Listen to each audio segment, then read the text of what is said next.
Hey everybody, this is Keith here of Euphoria Pictures. Welcome back to my channel. So I've gotten a few nice pickups this week. A couple of nice limited edition sets from what was it, Second Sight and 101 Films, the Black Label edition. And of course I picked up the Friday the 13th collection from Scream Factory, which I will showcase at the end of this video. But I'm going to just do a quick glance through it because there's that many videos out there at the moment. I just think people might be getting sick of actually looking at them. So I'm going to just do a kind of quick glance through it and just show you one or two things that I didn't quite like about it. But they're just mere nitpicks. It's nothing too big of a deal. And so let's not waste any time. Let's get right into it. Right folks, so here we go. The first film is 101 Films Black Label edition of Brain Dead. Never seen this film. Always remember the cover of it from when I was younger. I remember going into video stores. I always remember the cover always stuck with me, but never seen the film. I've heard one or two things about it. I heard it's a bit out there. Can be a bit weird, but it does have a wonderful cast. It does have Bill Pullman, Bill Paxton, George Kennedy is in it as well. So it has a very solid cast, and I am definitely looking forward to checking this out. But yeah, it's another nice addition from 101 Films. Like I said in my previous videos when it comes to 101 Films, they do bring out nice additions. I don't think they do much work when it comes to the transfers, if I'm being totally honest, because some of them do be very poor. And their box sets are not near as good as the likes of Second Sight or Arrow Video. But again, they're a lot cheaper than Arrow and Second Sight as well. So it's, yeah, that's very nice. It really is. And then yeah, this is another nitpick that I have, and I've a lot of people have commented about this as well, and I completely agree with them. It's very frustrating the way you get the same artwork. You think they'd put alternate artwork on the box. I think even the booklet you get with it, yeah, same artwork, which is a bit can be a bit frustrating. They could do a bit more work to it. But yeah, that is the back of it anyway. This has a 2K scan, but yeah, I think they said that about the what's it called, split second when I bought that as well, and the transfer was terrible. It was supposed to be a 4K master and it looked terrible. So yeah, that is the oh, and of course I have a piece of plastic hanging off. It actually broke, so I need to get a new box for that, I think. So that is the box, the disc itself. So then inside you also get this booklet, and I'll just quickly browse through it. But yeah, like I said, I heard you can even tell by the pictures in this booklet alone, you just know this film is going to be a bit out there. But that's not going to put me off watching it. Anything to do with Bill Paxton, I'm such a massive fan of Bill Paxton. And it's a shame he's not with us anymore. It's just such a loss. And yeah, look forward to seeing this. So that is Brain Dead from 101 Films. So throw that to a side. Right, up next we have got The Strangers. This film nearly passed me by, this edition by Second Sight. I didn't even know it existed. I luckily just came across it, which is very surprising by me. I got lucky with this because there's only 3,000 copies of it now. I don't even know if it is sold out or not. It's actually kind of a shame when you consider the movie itself. A lot of people do like this film. I have to admit, I've watched it now 3 times. And it seems to be getting a little worse each time I watch it. I think the sequel is far better. I really do. I find the sequel to be far, far better. We were just talking about this the other night, me and Ellen. And I was just saying, this film is, where was it? It's 86 minutes long. This movie is 86 minutes now. That film, that's short. That is short. But the amount of filler they have in this movie, there's a lot of filling in scene, a lot of fluff. And I tell you now, if they took the fluff out of that, it'd be a 40-minute movie. It really, really would. But it does have a great ending to it, though. I do love the ending to it. But yeah, just getting a little bit worse and worse as I see it. So we'll open her up, and unfortunately, the same problem as 101's edition there, Brain Dead. It's same artwork, which is a shame. Again. I don't know if there's anything new to this transfer. It looks fine. Audio is very impressive, though, in it. Very impressive audio. Which is important when it comes to like home invasion movies. You need the audio to be right. So that's the disc, and then you get a booklet with it. And and nice to see that the booklet did get different artwork. Yeah, that's what you want, just a little bit more effort. So a lot of people say out there that this film is the definitive home invasion movie. I completely disagree with that. I don't think it is at all. I've seen so many better home invasion movies out there. And like I said, I really did prefer the sequel to this. I love the set of the sequel. It just, yeah, it was just a fun, much better movie. And I found it to be a lot more creepier as well, the sequel, to be honest. But that actually is a great shot, I have to admit, that one though. It's a bit of an iconic shot in it. So yeah, that is the booklet. And then you also inside get the poster, so I'll just open that up quickly. And as you can see, the same thing again. It's just the same artwork as the box itself, which is kind of a shame. So yeah, that is The Strangers.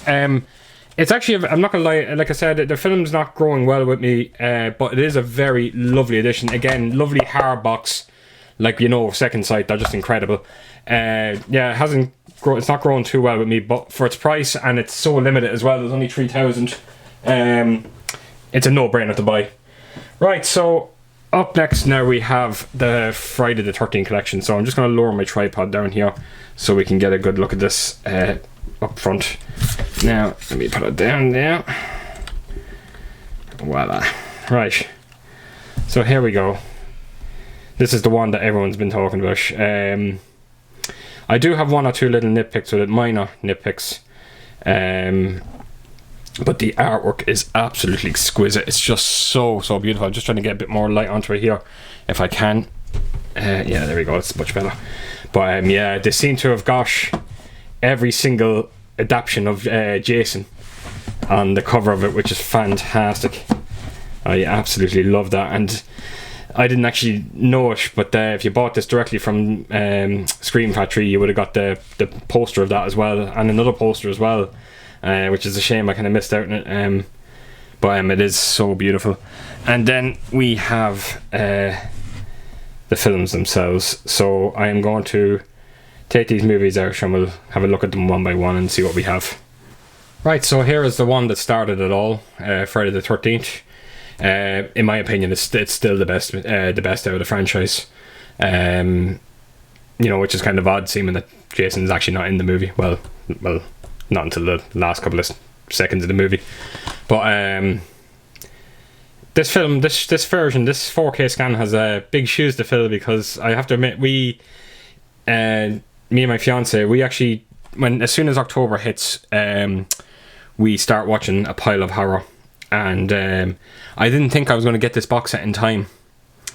I thought it was going to be sometime next week by the time I was going to get it, and then in that case I don't think I would have had enough time to watch them all. So I actually have the metal tin edition of this. So we started watching it, and I have to admit, even on the metal tin, the version of this is beautiful.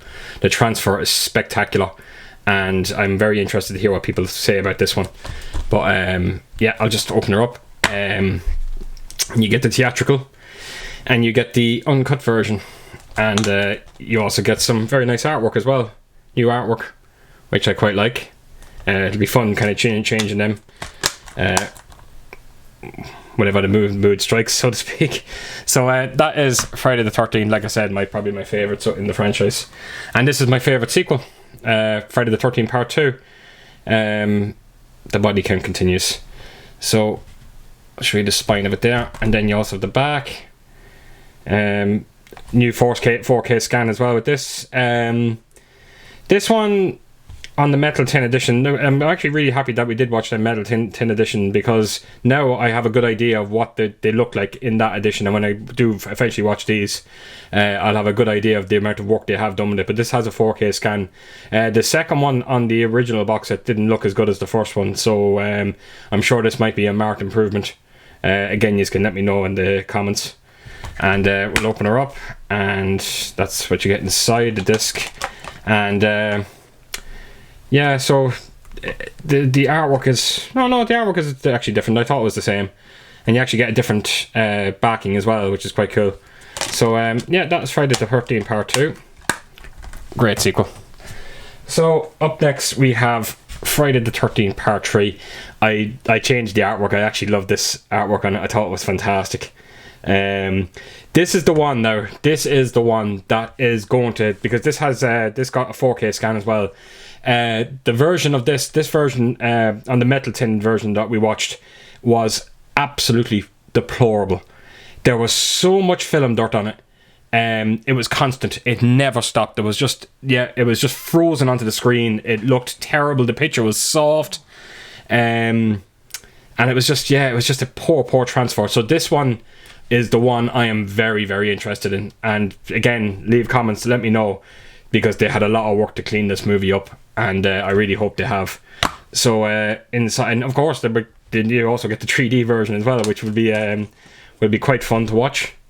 So yeah, that's the original artwork as well. But I like the new artwork they put on it, so I stuck with that. So that is Friday the 13th Part 3. Right, so then we have Friday the 13th, the final chapter, and this got a 4K scan as well, which is again, anything with a 4K scan is always good in my book. Another great sequel as well, and of course we finally got the introduction of Tommy Jarvis. Am I right? Tommy Jarvis, yeah. And yeah, it's just a fun movie. This, I really enjoyed it, and of course Corey Feldman, fantastic. And then you have the disc inside, and then that's the alternate artwork you get with it. I like the way that even the back where the features and the credits are, you even get different. You can get alternate on that as well, which is actually very great to see. And funny enough, that kind of does lead to my first nitpick, which I will get into now in a second. So Friday the 13th Part 5, A New Beginning. I'm kind of curious to hear what people say about this one. I've never seen this artwork before. I'm kind of curious to hear, is that because I remember owning this on VHS, and I had it on DVD as well. This is, I've never seen this cover before, so I don't know if this is the original artwork, and I'm kind of curious to hear what people say about it, if it is the original artwork, but something's telling me it's not. So I will open her up, and I know for a fact that that's definitely not the original artwork in this one. But this film, I have to admit, we were watching it the other night. My God, this film has a real high body count in it. There's a serious amount of deaths in this, and it wasn't even Jason that was doing it. Right, so that was Part 5. Right, so up next we have got Jason Lives. This is up there now, one of my favourite sequels as well, I have to admit. This is just a fun sequel. The opening sequence is absolutely fantastic to it. Like this, people were complaining, I think was from Part 5 onwards, people were complaining that there was no more 4K scans, but I have to tell you folks, I watched the Metal Tin edition. I think we got up to Jason X. We did from Part 5 onwards, going by the Metal Tin edition, they didn't need any new restorations. They looked fine. They were never going to look any better than they did. So don't be downhearted by it. They still look fantastic.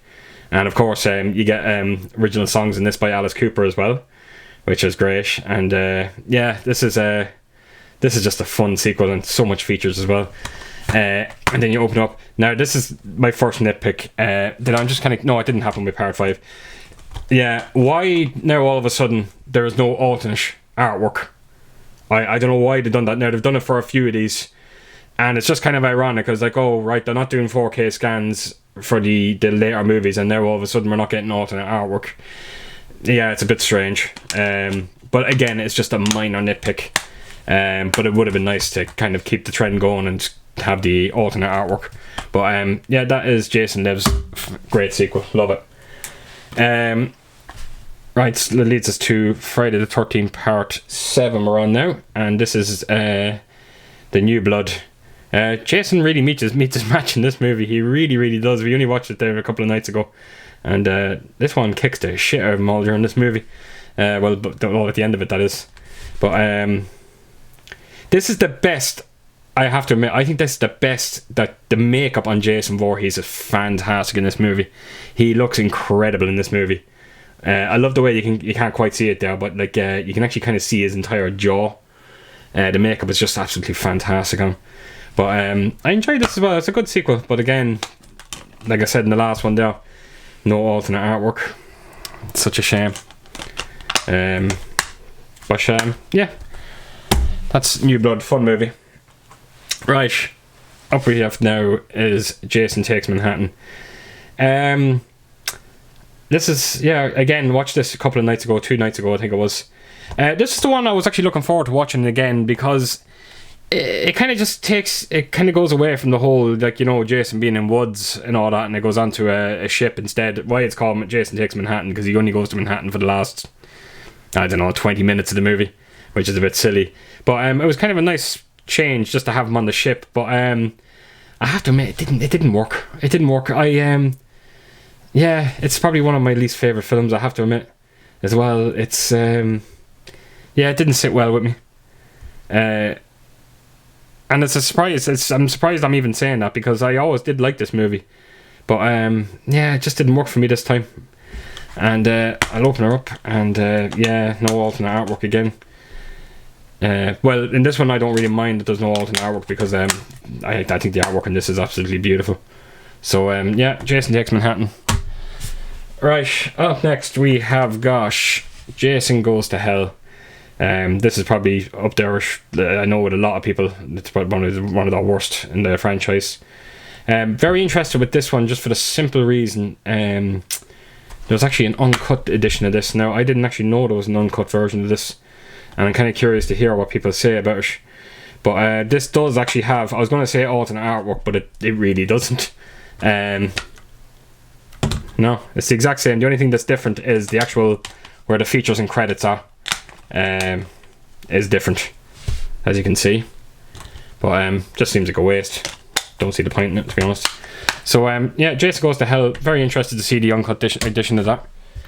Right, up next, Jason X. I just realised that I said I wasn't going to go into too much depth with this collection just at the start of this video, but you know, as I'm going on here, you know what, it deserves to get the attention that it gets.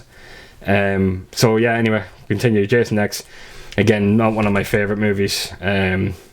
Jason in space, no, it just doesn't. This one doesn't sit with me either. So, but my God, Jason does look great in this movie as well, especially at the end of it when he gets his upgrade. And I think this is, no, does this mark the last one for Kane Hodder? It might be Kane Hodder's last one. But same thing again. The cover is the same, but the back cover this year is yeah, it's different. Again, bit odd. Right. That leads me to Freddy vs. Jason. This is the alternate artwork you got with this one. I thought it was fantastic. This is, yeah, it looks beautiful. Absolutely love this cover. I just love there's no Freddy, no Jason, just the versus and the two of them. Perfect. And the back of it there again. As far as I remember as well, the transfer on this will look beautiful anyway, so I'm not too disappointed that there was nothing new to it. So I'll open her up as well, and there's the original artwork you get with it, which is nice as well, but I did prefer the other one. So such a great movie, such a fun movie. I had a blast with this. So that's Freddy vs. Jason. Alright, and that leads us to Friday the 13th, the remake. I didn't like this movie. I never liked it. I'm kind of curious to hear what people say about this one and what your thoughts are on it. But yeah, it just didn't sit well with me. This one. Yeah, I don't know what it was. I don't know. Yeah, I just didn't like it. And you do get alternate artwork with this as well, which is actually quite nice as well. So yeah, that's the remake. So I'm not going to say a whole lot about it because, like I said, I don't particularly like it. So that leads me to the bonus material. These are going to be fun to watch. There's so much to watch, and you get 2 discs as well, and you also get the iconic artwork as well, which you won lying in the boat in the end of the first one. So yeah, 2 bonus discs. It's going to be great to watch. And then that leads us to the booklet, and I'll quickly, the artwork on this is so beautiful. Look at that, really is beautiful. So I'm going to just quickly run through this. Actually, it's brilliant. It actually looks great. So I'm kind of curious out there when if anyone leaving comments, please let me know what your favourite is in the franchise, what your worst is. I think I will go, like, I am going to go with the part 1 as my favourite. Part 2 is my favourite sequel. And probably between Manhattan and the Final Friday would be my worst. So be kind of curious to hear what people say, what their favourite sequel is and what their worst movie is. So that is the Friday the 13th collection, folks. So there is just one other little nitpick. I'm just going to put everything back in here. And if you just give me a second, I'm just going to show you just one of those little nitpicks that I'm talking about, so bear with me. Right, so I'm just going back to the box here, and some people are kind of just saying that the box could have been just a little bit stronger than it is. And I kind of do agree with some of the people on what they're trying to say, because some of the corners do look like just a little bit like they have a little bit of shelf wear to them already, which is not a good thing. And you kind of just see it, look, you see that there now, look? I just wanted the box to be a little bit stronger. And I'm going to show you why. I'm just going to do a little comparison, because I'm going to just lift in my Nightmare on Elm Street box set. And the difference between the two of these is unbelievable. This box, you can tell, it is so strong. You just know that over time, nothing is going to happen to this box set. Now, I'm kind of curious to hear what people say out there about this, because this box of Friday the 13th, of course, Scream Factory brought out the Halloween collection there a couple of years back. And I'm kind of curious just to see, is the box fairly similar to this one? I'm kind of curious to hear what people say, because I see people selling the Halloween one on eBay, and you can see the box is already in bits on a lot of them, which is just it's not a good thing. And like I said, with this Nightmare collection, you can tell by, again, you can't see it on camera, but you just know this box set is going to be so much stronger. And as you can see, there's no, like when you turn them around, there's no wobbling. There's no wobbling like on the Nightmare on Elm Street collection. And ideally, when I ordered this box set and I knew it was coming, I had a lovely space set out beside my Nightmare on Elm Street collection, but I felt that the Nightmare on Elm Street collection was completely towering it, and it just wasn't doing the box set any favour. So I actually did separate them. I put them onto two different separate shelves. And that is, now I mean this, folks, that is just a little minor nitpick. It's the Friday the 13th box set is still beautiful. It's still a beautiful addition, but I just think my Nightmare on Elm Street is far, far superior when you can kind of compare them. But like I said, still a beautiful, beautiful addition. So that is it, folks. That is my week's pickups, and it was finally great to finally get my hands on this Friday the 13th collection. Like all of you out there, I'm sure you are just so happy to have it. So that's it, folks. So if you did like this video, please do give us a thumbs up, and of course leave a comment, and please do subscribe, and I will see you all very soon with my next video. So take care out there, folks. Bye bye.